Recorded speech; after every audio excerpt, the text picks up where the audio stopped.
Hello, everyone, and welcome to another episode of the Phoenix Phenomenon. My name is Roxanne McCarty-O'Kane, and this show is where you get to meet all kinds of amazing Australians who have gone through many and various journeys, challenges, and hurdles that they've overcome. And they are now going on to share awareness and give hope to others who may be on similar journeys. So today I have with me Trudy Barham, who is mostly recovered from Lyme disease, and she's been on a very extensive journey of discovery and learning to cope with the symptoms that present itself through this bacterial infection. So for most people, they know Lyme or understand that Lyme is caused by a tick bite, but of course with quite a lot of information out there in the community, it can present itself in other ways or be caused by other things. As Trudy will let you know, one of the biggest complications with living with Lyme disease is that it's not a recognised illness in the Australian medical community.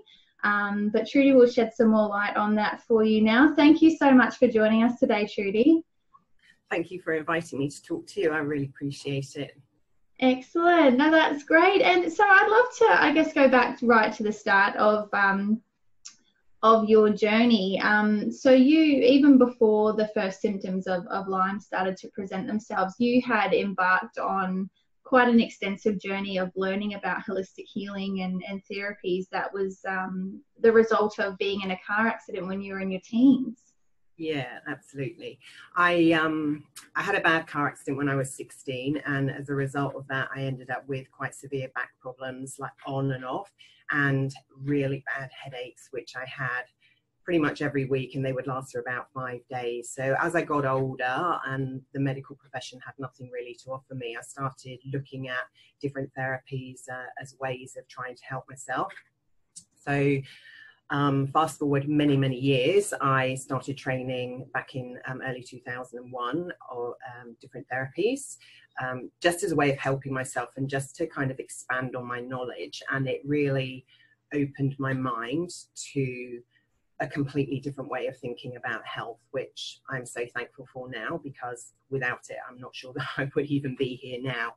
So yeah, it's when I've always kind of believed that the body has an innate ability to heal itself. We just need the right tools and the right support and help in order to find that. And I'd read so many books on miraculous healing journeys, like people who've been given weeks to live with terminal cancer, who healed themselves within weeks. And when you read stories like that, and also people who've been told, been in an accident and been told that they're never going to walk again, and then a few years later these people are living a normal life, and you cannot question the strength and resilience that people have within them to overcome such diverse situations. So that kind of always gave me a spark of hope and understanding that, yes, like I say, if we have the right tools, we can overcome many things. So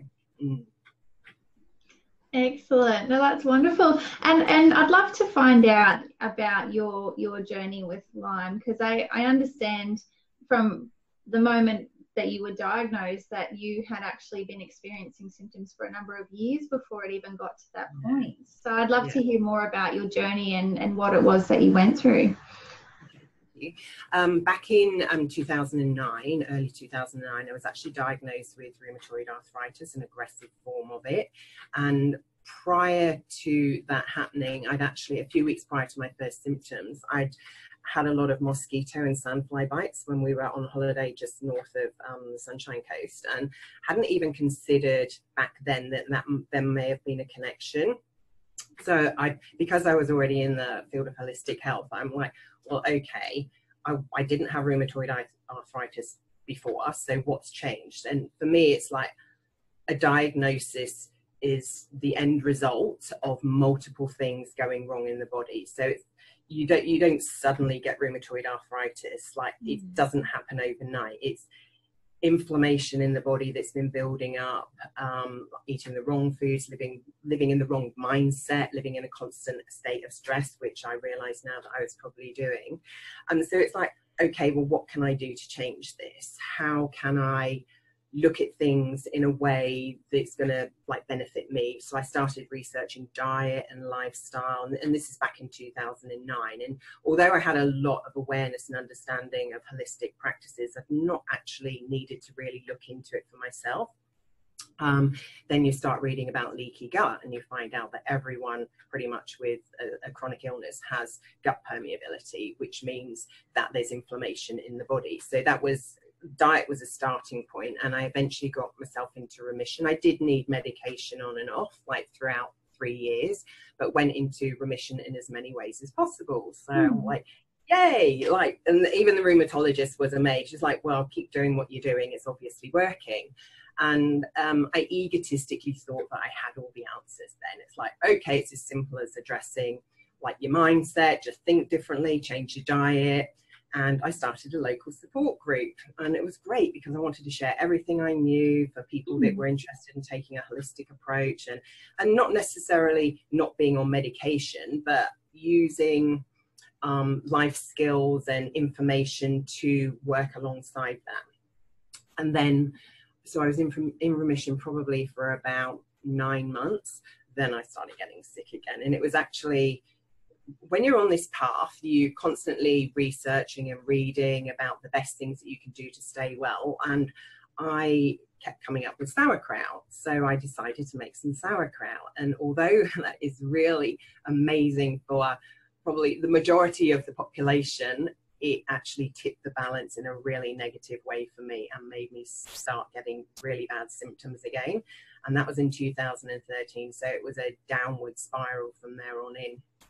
And I started realizing that despite my amazingly healthy diet and what I thought I was doing emotionally in the right way was not helping me. And I just got sicker and sicker and sicker. So from that place of thinking I knew it all, I realized that actually you know very little at all. And it's very humbling to be so incredibly sick and have your thoughts completely changed and turned on their head.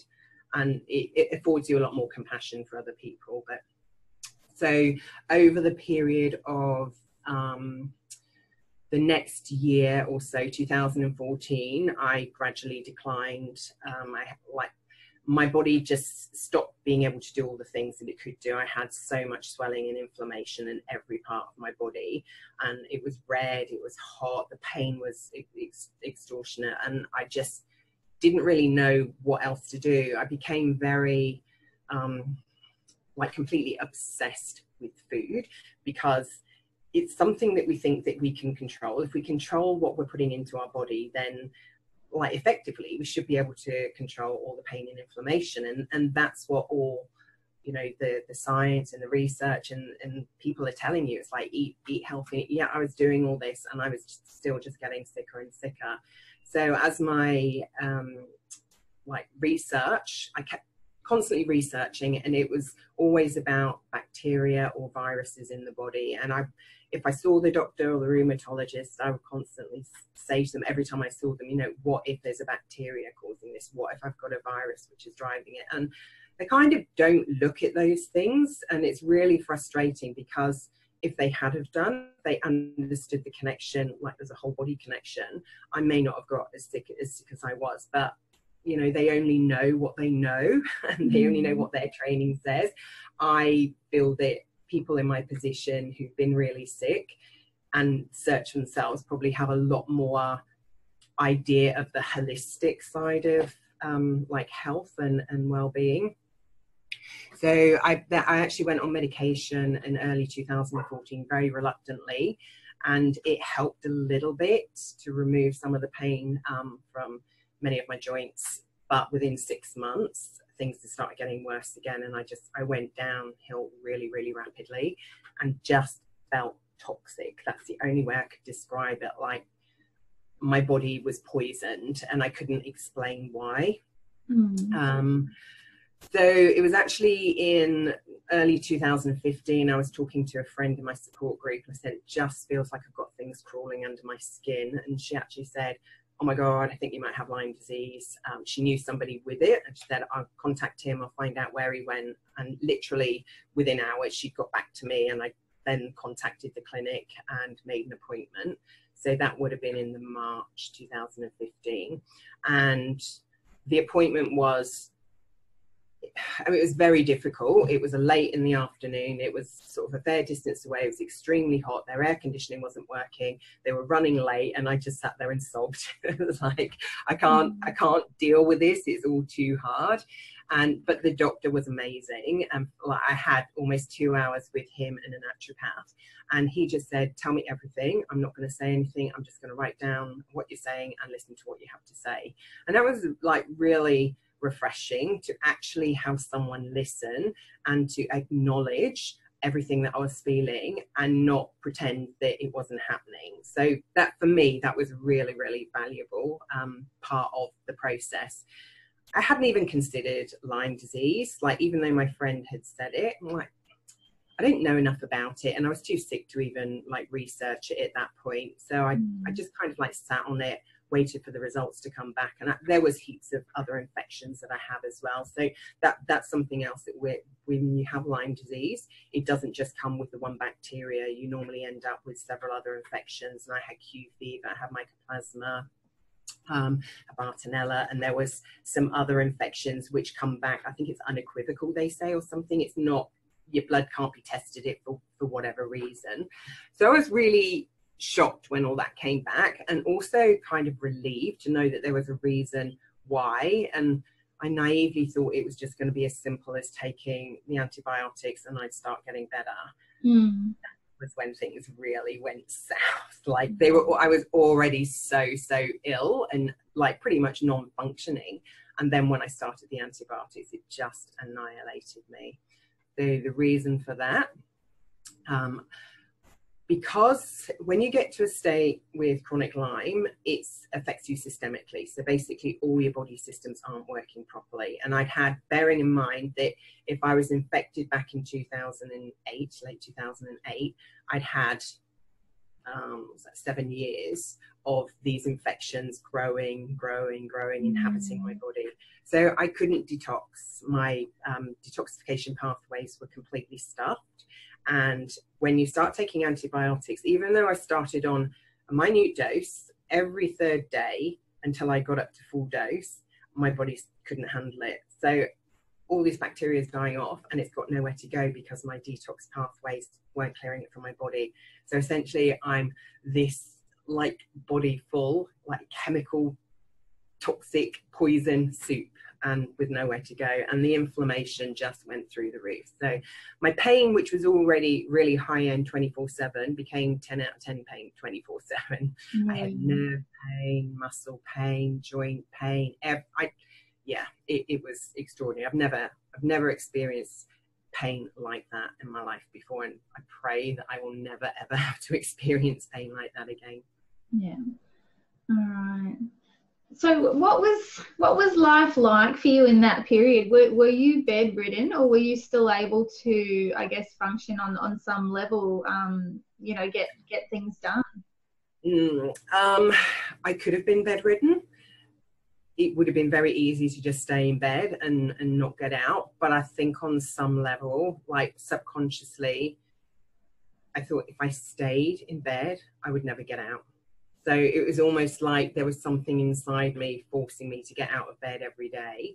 I couldn't use my arms or my legs to push myself up. I actually had to lever myself up with my face, because that was the only way I could get out of bed. And it would take me 10 minutes more just to put a bra on in the morning. And yeah, cleaning my teeth, like I couldn't lift my arms up to hold my toothbrush to clean my teeth, and just the sheer frustration of literally having your life taken away and being in so much pain that you can't do anything. It was horrible. It's the worst kind of hell. And actually, people say, how do you describe Lyme disease? I said, it's like being in a living death, and that is literally the only way I can describe it. There is no escape from it. It's just relentless, and yeah, relentless. So, and daily things that I could do.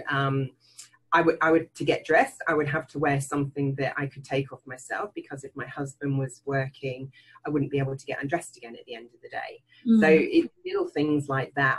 I couldn't really do very much at all around the house. So Richard would have to come home and, you know, do all the stuff that I couldn't do when he got home from work. I couldn't drive anymore. Like cutting up food was really difficult, and sometimes I needed people to cut my food up for me because I just didn't have the strength, and the pain was just too hard to actually do it. Holding a cup, it was like two-handed, and I'd be like have to lean down to bring it up to my mouth. And I think the frustration as well of like living like this when you've been a normal person and you've been active and independent and lived an amazing life, suddenly you don't have that anymore, and it makes you look at life in a very, very different way. My favorite place in the world is probably the beach, and I couldn't go on the beach anymore. I couldn't stand on the sand. I couldn't actually walk up and down steps unless I had something to hold on to, and it was really devastating not to be able to go on the sand or stand in the ocean. I'm not a great swimmer, but just being in the water made me feel good. And I'd watch people like Richard would take me down to Mooloolaba for a coffee like on the weekends, and I'd sit on the high bench because I couldn't get off of a low bench, and I'd watch people, and they'd be chatting away, and they'd be pulling their clothes off and rubbing on suntan lotion. And I think, pay attention to what you're doing. Like you have no idea how lucky you are to be able to do these things. And I think we take so much for granted when we can do it, and it's only when you can't do it you look at things in a different way. And having coffee for me, I'll just tell you about this. It's only a little mindful experience, but it was so special to me. So I love the taste of coffee, and it's like we go out for coffee regularly and have treats. And the place that we go, they put a little freckle on. I'd never eat freckles any other time, but only with a coffee.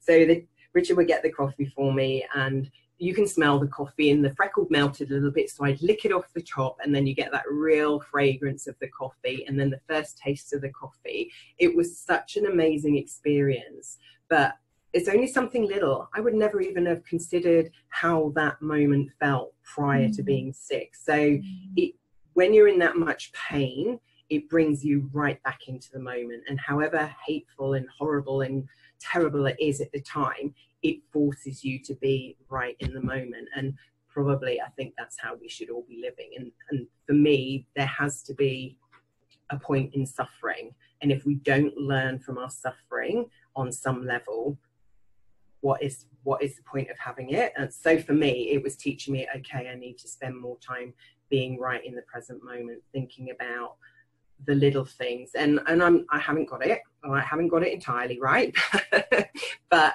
I'm much better at it. It takes practice. Everything in life we do takes practice. It's like, it's a new exercise. I don't have any choice now. I have to be really mindful of what I'm doing, because I can't do anything other than that. So I've probably gone completely off topic now, and I can't. No, it's fine. You asked me, but I was going to ask you though, you know, when you're in the thick of this 10 out of 10 pain, and you know every movement is excruciating for you, how do you get your mind to think? You know, how do you get your mind to go, okay, let's look at, you know, the positives in this, or we're going to get through this, or you know, taking joy in those mindful moments? Like how did you, I guess, get your mind on the track that, you know, there is an end in sight, or a light at the end of the tunnel? I actually didn't. You didn't? No, I think it's after the event that you realize these things. In the thick of it, I was suffering so badly and so greatly on every, so you have the physical and emotional, physical pain, like nerve pain, everything in your body, which affects you. You have the emotional pain of not getting the help that you need, and like you briefly touched on it right at the beginning, so I'll bring this up now. So Lyme disease is not acknowledged as an illness in this country, which means you cannot access medical help for it.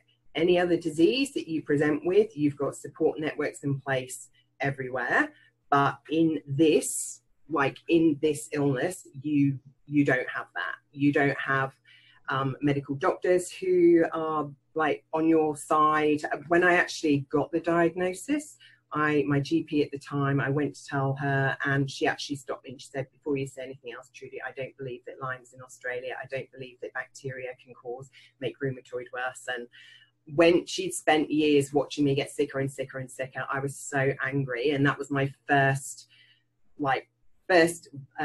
realization of what I was actually up against. And when you start hearing all the stories of the neglect, the denial, and these patients are so sick and no one is helping them. So when you're suffering that badly and you don't have anyone to help you, like the emotional turmoil is too much. And for me, the situation was just endless and hopeless. So I knew all the right things to do and think to be positive, but I did not have any energy, anything left in me to do those things. I was in such a bad headspace because of the pain and the hopelessness, and because I was doing all the right things and still not getting any better. You kind of like, I don't understand what I'm doing. But when I actually worked with a really amazing naturopath that I met at the doctor's clinic, and she's the only person who pretty much hasn't put me in the too hard basket. And having her support, her endless support and knowledge, was one of the things that kept me going. My family, obviously, they were around me, and for them it must have been horrendous having to watch me suffer and not be able to do anything to help. And because I'm so proactive in my own health journey and had done all the research, they probably had acknowledged that I'd done as much as I could, and they wouldn't come up with anything that I hadn't already. So it was just a case of sitting through it. But I had every day, on the sort of treatment program, it was mostly naturopathic, but I would have maybe an hour where the pain would drop from 10 out of 10 down to 6 or 7 out of 10. It'd be like, this is the day that things are going to start improving. 2 hours later, I crashed again. And it's like, you're back in that same headspace. But every single time I had that moment, it was as if I'd never ever had it before. It was like the first time I felt it. I think maybe that's the innate intelligence of the body giving you hope so that you don't give up. Because if someone had given me a way out, I would have taken it back then. It was so despairing and hopeless. And I'm fortunate to have so much support in my life from my family and most of my friends. You do lose friends along the wayside, and I think that's because people just don't know how to deal with it or what to say to you. But there are so many people with Lyme who are isolated. They don't have any family support. Often the families don't believe that they have it because they trust the doctors, and if the doctors say there's no Lyme disease, you can't have it. So for those people, it breaks my heart to know that there are people suffering so greatly out there due to the ignorance of our medical system and the government. It's just, I have no words, really. I have no words. It's just unbelievable. Yeah, absolutely. So going back to your question, it's like, after, when you start getting small improvements, you can start, you think in a slightly clearer way, and it's like, well, okay, I don't want to get too excited. I've had so many false starts. But as you start having little ones and you start being able to pick up a cup and drink out of it without having to go like this, it's like, oh, maybe things are improving. And to be honest, I didn't even acknowledge all the lessons that this illness has taught me until the last year or so. So it was back in 2015. I was really sick, and it's after the event you see the benefits. You see how it's changed you. You see that you have more compassion, more humility, more understanding.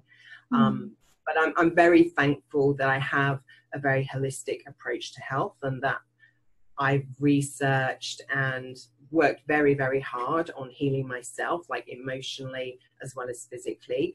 I think that's afforded me the success that I have now, without all that, without the open-mindedness and the willingness to look at who I am, the negative sides of who I am, my behavior, how I can be around other people, and reflect back on, okay, if someone's pushed my buttons, why have they pushed my buttons? What is it about my behavior that is reflected in them. You know, all these little things are lessons, and how to be a better person, how to live in a better way. And for me, I'm actually grateful for the suffering. I wouldn't ever want to go back there again, but I am so grateful that I had the experience, because I feel that I'm a much more rounded, better person for the suffering. Absolutely. Thank you for sharing that. That was really powerful. So going back to emotions, and you know, obviously there is anger and frustration within, you know, the Lyme community, if I can call them that, people who are living with Lyme disease.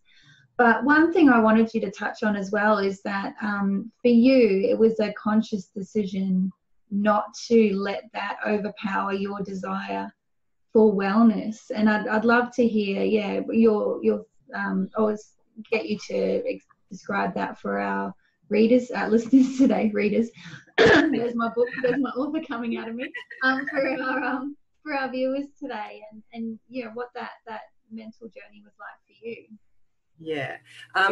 So when you are unwell, and when you're in the holistic health world, you do a lot of researching and look at the whys and the wherefores. And I've been very interested in trauma, and like early years and birth traumas, and how they can impact our own health and our own life. And in 2011, I actually discovered that I'd been born like by forceps. It's a really difficult birth. I wasn't breathing, and so I was blue, and they struggled to get me to breathe again. And suddenly kind of everything in my life started making sense. It's like, oh my God, my first life experience was fight or flight. And that would have been my normal, because I had nothing to compare it with. So when you live in a state of constant stress, you're not aware of it because you don't know anything else. You can see how that has a knock-on effect, like in the body. So I actually, going back to the not breathing thing, I actually had a 27-year nasal spray addiction, which started in my teens because I was terrified of not being able to breathe. So when I found out about this whole birth process, it's like, oh my God, now I understand why. So those like little connections. But through like the trauma research and understanding the emotions and how they play out into our lives. Have I gone off track with your question? One thing that I still have is like, oh, my short-term memory. I forget things and I repeat myself often. So if I've gone off track, I'm really sorry. Probably lost my own track of thought now. But so the emotions, like people know that stress causes illness. That's never questioned. And the doctors say, you know, you're too stressed, you're working too hard, blah, blah, blah. But from my perspective, no one ever wants to talk about emotions in relation to stress. They say, oh, it's not emotional. It's not emotional. I'm stressed. It's not emotional. Stress is your emotions. So if you have a big trauma or a small trauma or a daily trauma, if you go to work and you don't enjoy your job, or you have a lot of ongoing pressure on you all the time, people criticize what you're doing, there's no praise for the amount of effort and time you're putting in, that has an impact on your mindset, which causes you stress in your body. And when you are stressed, it upsets and changes the endocrine system in the body, which is the chemical messengers throughout the body. That is how we get sick. It's that, to me, it's that simple. If we can learn how to manage our reaction to events, we can minimize the stress impact in our body and like have a place of homeostasis, which is how we should be in. So I've always believed and understood that emotions are an integral part of illness and disease. I've come up against so much like, nah, that's rubbish, and like, you're too woo-woo, you're thinking stupid thoughts, and you know, it's not an easy place to talk about health from, because most people are closed to it. There's a lot more. I'm listening to a lot of podcasts at the moment. There's an amazing doctor called Gabor Mate. He's a trauma and addiction specialist, and he has the most amazing compassion and understanding for the reasons why people have addictions and why people get chronically unwell based on their emotions. So with the whole anger thing around the Lyme, I was really, really frustrated and angry, particularly after, like I said, my GP denied like it being here. I'd also quickly like to say that 6 months later, she did ring me completely out of the blue. I was no longer with her and told me that I was right with the information that I had. And I thought that was great. I was a little bit apprehensive, but it took a lot of courage, I think, for some, like especially a doctor, to actually ring. And she didn't say she was wrong, but she said I was right, and that's, you know, kind of the same thing. Yeah. But the anger, you do become very angry, and you research a lot about what's going on, why it's denied, why you can't access help. And in the Lyme community, understandably, there is a huge amount of anger and resentment, because we become medical lepers. When you have Lyme disease, there is no one in your court. You are on your own, and you can become extremely angry. And as I said, I think I said earlier, like, I'm lucky to have had as much support as I did, but for the people who don't, what is there for them? There is literally nothing. Most people can't work, so you have no income. There's just nothing accessible for them. But the anger, the more I looked into it, I read a book called Lyme Madness, which is written by, I think she's a psychologist and the mum of an adult son with Lyme, and she was advocating for him. They're from Canada, and the book is dark and hard to read, but it opens your eyes to the political side of this illness. And it's I think the part of the title is Into the Rabbit Hole or something, and I thought that is exactly what happens when you read it. You get dragged down into the whole political agenda around it. And for myself, I thought, I can't go down this route. I know that there's stuff going on, like you obviously there is, otherwise you'd be able to get help from the doctors and people be supporting you. But to stay in that place of anger, I was never going to get well to do that. So I kind of had to let all that go and just find my own way. And back in 2000, like later in 2015, September, the doctor that I've been seeing actually told me that, excuse me, I was beyond his capabilities. There was, like, even though he had as much experience as he had, that my best chance of recovery was to go to Germany for hypothermia. So that's like 40,000 plus treatment. I mean, it's a lot more now, but back then it was like just in excess of that for 2 to 3 weeks. And of course, like, that's devastating to be told that, you know, that's your best chance of recovery. Where am I going to get $40,000 from? Where, like, what about the ongoing treatment afterwards? And I think in some ways that kind of broke me even more, because you put in a basket, even someone who understands the complexities of this illness can't help you. And if I did access that money in any way or form, and lots of Lyme patients do GoFundMes, and I just wasn't open to doing that at that stage. And if I go, this is my best chance of recovery, and it doesn't work, what else is there? It's like, that's kind of like the end of the line. So for me, it was like, I'd always like, I lost my belief that the body could get well by this stage, because I was so ill and I was doing all the right things and just didn't get any better. But it was actually a friend who said, oh, you must be really happy now that they've given you, you know, you've got an avenue you can go to with this trip.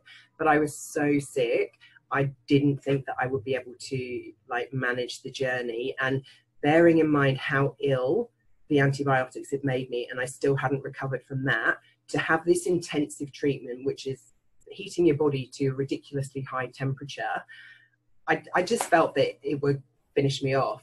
And I actually spoke to my naturopath about it, and she said, if you go, it will probably set you back a couple of years.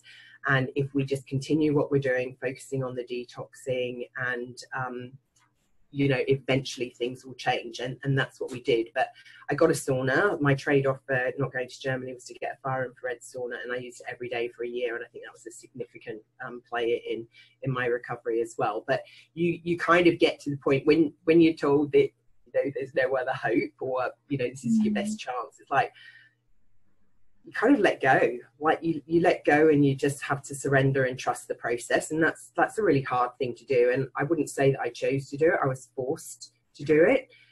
But letting go of the anger, letting go of all the the political side of things for me was what I needed to do in order to get myself well. And, you know, there's some amazing people in the Lyme community doing the most astonishing work in raising awareness and campaigning to the government. And, you know, I have so much respect for those people, but that's not my way. Like, I can't do that because I know it would just take me back down into that hellhole. And as much as I would love to be out there supporting these people, like I said at the beginning, I think I prefer to be doing it in a way that shows actually you can recover from this. It might not be easy. You know, I'm 4 years on and I'm still not fully recovered, but there are different ways of doing things. So going back to the Germany side of things, I kind of felt that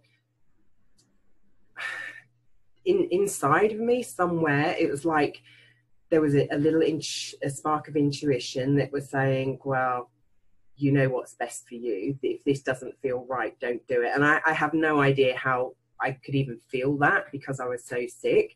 And part of me, I think, wanted to prove that it is possible to get well in this country, even if there's no help available, like through the mainstream medicine, because so many sick patients feel that their only option is to go overseas for treatment, which is so expensive. It's so intensive to do that when you already feel like you're living in the worst kind of hell, to have to travel overseas to a country you're not familiar with and to have to navigate all that as well.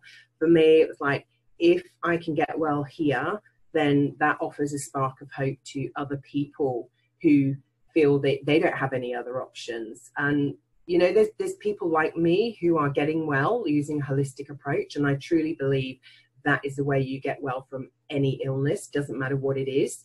Like, if you have to look at all the underlying factors which cause illness in the first place, that, you know, we're out there saying, hey, look, you know, I know what I've done isn't going to be the right journey for everyone. We're all very individual and have different responses and different finances available and that kind of thing. But there is a way that you can do this without having to spend endless amount of dollars traveling overseas. You just have to, like, find the right people, find people you connect with, find people that understand the complexities of Lyme disease and how it affects you on a, you know, a systemic level, and work at it that way. So all of those things probably helped me to let go of the anger, going back to the anger again, that was my body and the resentment of losing my life. So it's like, let it all go and just trust, forced to trust the process would eventually work out. And yeah, thank God it did. It took a long time, but yeah, absolutely. And I guess that's a big lesson in persistence too. I mean, you stayed the course. You went to see it through, and you were able to see the results because of that. Yeah. I think when you're going through this, you know, through, like, obviously the stories of hope and everything, I've met so many other people that have overcome the most astonishing situations. Like, you discover how resilient you are, how much strength that you have to overcome things. And I often said, like after I was really sick, because at the time, like I said, I would have, if someone had given me a way out, I would have taken it. But it's almost like the body, like the subconscious will to survive is stronger than a conscious one not to. That's how I would describe it. It's like, even though I was in so much pain and suffering was so awful, subconsciously I think I knew that I could come through it. And, you know, I go to bed most nights and just think, if I'm not meant to survive this, please don't let me wake up in the morning. And that's a really hard thing to say. And, you know, when I told my husband, it's like, I can't be in this world anymore. It's just too hard. The suffering is so hard and so endless and so hopeless. I think that kind of freed me up. And that's a horrible thing to say to someone that you love dearly, but like, this is me being the most honest I've ever been in my life. I can't pretend that everything's okay, because it really, really isn't okay. I am struggling like I've never ever struggled before. But when you're able to be that frank and that honest, again, that kind of sets you free. It's like, you don't have to pretend that everything's okay. It's like, this is how it is. And I could just, every day from then on was about, how am I going to survive today? how do I get through each day? I couldn't worry or think about anything else. It was just, how do I get through each day? And those baby steps where you're not having to focus on anything else, then yeah. And for me, a lot of that was because I had the most amazing support network around me to help me recover. And I really appreciate that not everyone has that. And that's, as I said before, it's really heartbreaking to know that there are people out there without the support network and how hard it must be for them. So this is my story, my journey, and how I've experienced it. I'm not speaking on behalf of everyone else other than yeah. Absolutely. And you did mention Stories of Hope as one of the first, I guess, avenues that you used to speak up and to share your story for the first time. So that's a community on the Sunshine Coast, and you've got a chapter in the Stories of Hope Australia book, which was just launched earlier this year. So yeah, so you're also an author too. Congratulations. So how, I guess, you know, the journey that you've been on, and you've shared it a couple of times now across different platforms, including here. Do you find that you get a lot of people reaching out to, you know, to connect, or what's your connection with the Lyme community? And I guess, what advice would you give to people who are finding that they're on a similar journey to help them to reach out and connect? Yeah, I do and I don't.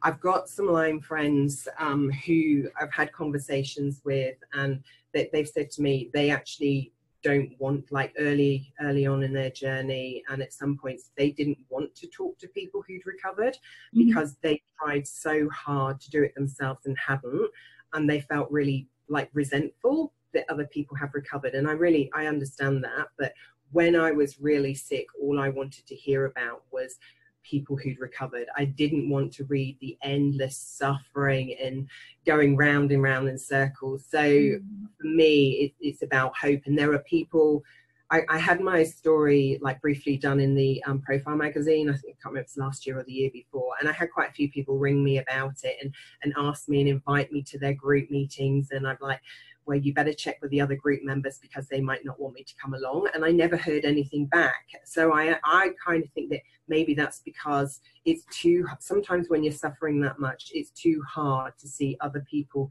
have recovered when you're still suffering. And some of that is the way that the illness affects you. You're just locked in this awful, like, hopeless despair.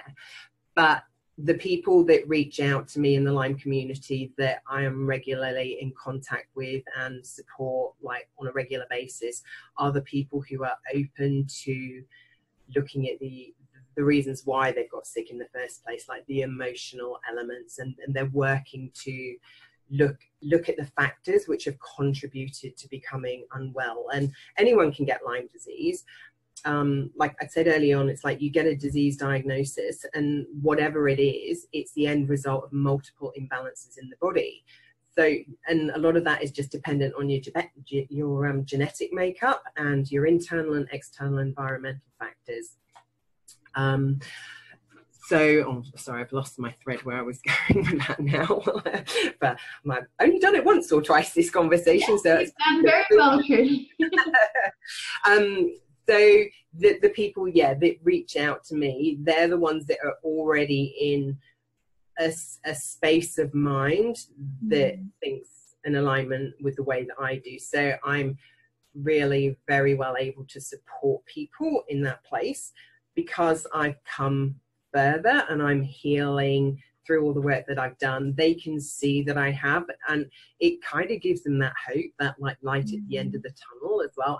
And these people are the most positive people that I have met, despite everything that they've been through. Like they don't believe that they're going to stay sick. They all believe that they're going to get well, and I think that's the difference. And maybe I align with those people because I always have this, innate ability, like knowledge that the body's capable of healing itself with the right tools. So I kind of think maybe I'm just, I'm part of their journey to help them move forward. But yes, I'm always like, I'm happy to help people and support them in any way I can.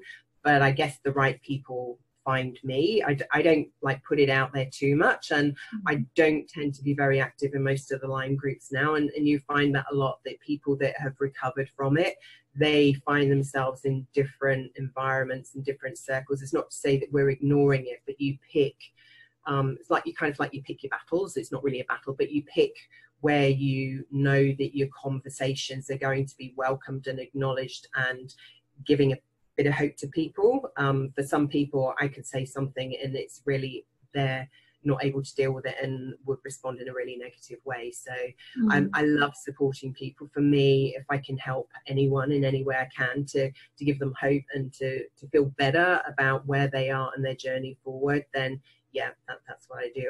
I do actually have an online support group. It started off as an RA support group.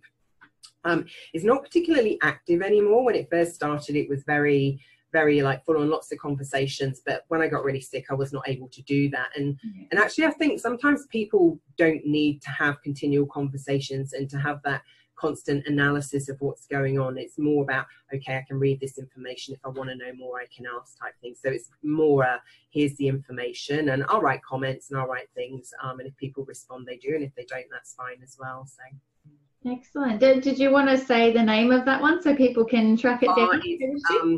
It's Natural Ways for RA.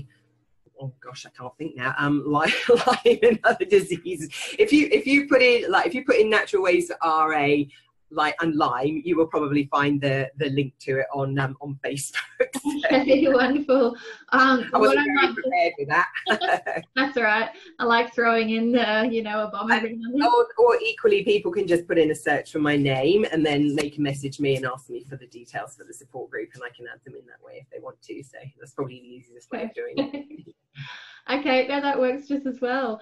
Excellent. So we've covered a fair bit today, but I guess I always like to wrap things up with an opportunity for you to share maybe one of your biggest lessons, or to give some advice to people who are in the thick of their own journey, and what you would recommend that they do next. After spending years overwhelming myself with information, and when we have Google and you have the internet, everyone searches constantly for answers, especially when you're not getting the support elsewhere. You have to become your own doctor. So I became so overwhelmed with all the information out there, and in the back of my mind, it was constantly like step away from it all. I didn't at the time, and that probably made me much sicker and caused a lot more stress. But over the years, part of this healing journey, I suppose, and it has been a really huge healing journey, has been about finding the tools that we have within us that we can use on a daily basis to manage our own health. So you do all the research you want to, but don't allow it to overwhelm you, and it will if you're in this space. Know that everybody's different, and kind of take it back to simplicity, like eat good nutritional food, as many plants as you can. I don't have any I don't recommend any particular diet. It's just eat fresh, eat natural. If you want to have a meat, eat meat. I eat meat. It's I don't have a problem with what people choose to do. Learn how to breathe correctly, and I've recently done a breathwork training course, and it has phenomenally changed my life. And it's going back to the whole not being born breathing. It's almost like I feel like I've come full circle. I've learned how to breathe again, breathe in the correct way, and it has brought me back into myself. I'm so much calmer. I sleep much better. It's really made a huge difference to my pain and inflammation. It's almost gone down to zero, and that happened in a very quick time. And breathing is the simplest thing to do. We all do it. We all do it, but most of us aren't doing it correctly. Yeah. And people don't even consider it. So it's the basic things like that people need to think more about. It's not about what's out there to help me, what can I use, what can I take. It's what have I got within me that I can use to help myself get well. And that there's another modality I use called TRE, which is tension trauma releasing exercises, and that's again it's using the innate intelligence of the body to manage stress, calm the body down through a tremoring mechanism.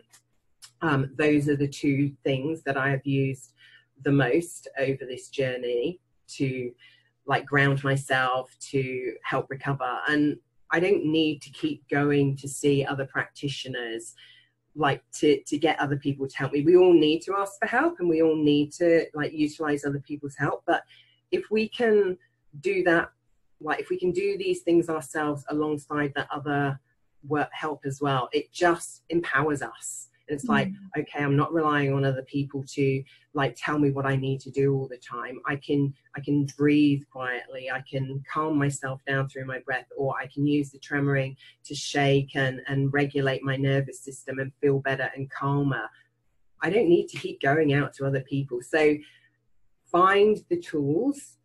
My best advice is find the tools, the simple tools in life, like your diet, your exercise, your breathing, like how listen to your body, and use those things to get well. It is complex. It is complex, especially when you have an illness like this. You are systemically affected, and you will need help to like recover from that. But use these other things. Don't overcomplicate what doesn't need overcomplicating. And I can say that from personal experience, because I was completely OCD about everything in the depths of the illness. So, and it made me much sicker, having that incessant like searching and looking for everything. So yeah, be aware of overwhelm and try to avoid it as much as possible. It is not helpful in any way or form. Excellent. Thank you so much for that, Trudy. And yeah, you've been really enlightening today. So thank you so much for sharing your journey and your advice. It's I'm sure there's been lots of takeaways. Sorry. Thank you for having me, and thank you for making me feel so relaxed, and yeah, and just being really open to the whole holistic aspect of healing, because I truly believe that, you know, that is the way forward for all the chronic health conditions out there. We have to look at the whole picture. And if you think on another level, like the indigenous people of the world, they have always healed in this way. They have always utilized, you know, what's around them in their environment. They've looked at the whole body and treated the whole body, the mind and the spirit as well. And I think our modern medicine system, with all its, you know, wonderful advances, has lost sight of the fact that we are a body that works together. If you have a joint problem, you go and see a rheumatologist. If you have a gut problem, you see a gastroenterologist. None of these people are working together. None of these people are looking at the body as a whole. And that's what's missing from the current medical model. And I'm happy to say that to any medical professional who will question me and say, you're not right. I'll say, I'm living proof that I am right. So, and there are thousands of other people around the world that are as well. Absolutely. No, thank you so much. And thank you to you who are watching today. We really appreciate you continuing to support not only Trudy and her message, but the Phoenix phenomenon and what we're doing with bringing these stories into the world. So thank you again, Trudy, for your time. And for those of you who do want to continue watching the Phoenix phenomenon, make sure that you subscribe. You can head to roxannewriter.com.au and sign up to the TV series through there, and that way you will never miss a single episode and more wonderful people like Trudy. So thank you again for your time.